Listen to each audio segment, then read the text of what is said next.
Soil Solutions Training for Teachers is brought to you by 4-H, the Durham County Extension Master Gardener Volunteers, and the Cooperative Extension Service of Durham, North Carolina.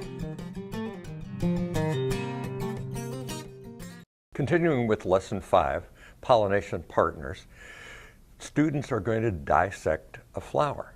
You can purchase flowers, you can find flowers in your own yard, or I went to a retailer and asked for their spent flowers that were going to be thrown out anyway, and they gladly contributed them to our class. We're going to identify each of the portions of the flower as we just went through them on the video. We talked about petals, and there's a petal, here's a petal, here are petals. Next we talked about the pedicel or stem, and each of these you see is on their stem.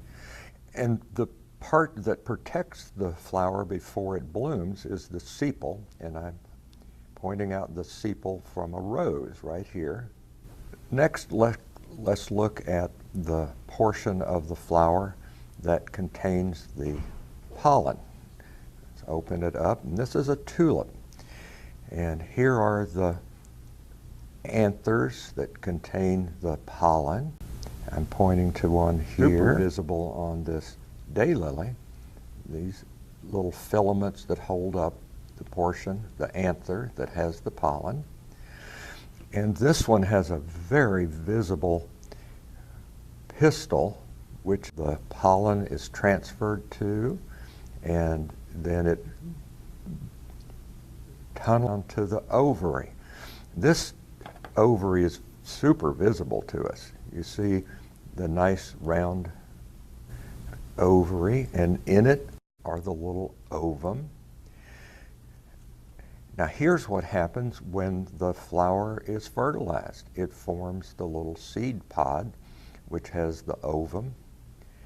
We're going to open up and look inside to see the developing seeds. And here are the little tiny ovum, and with their magnifying glass, the children can look at the details of each little rounded ovum that will soon be a seed.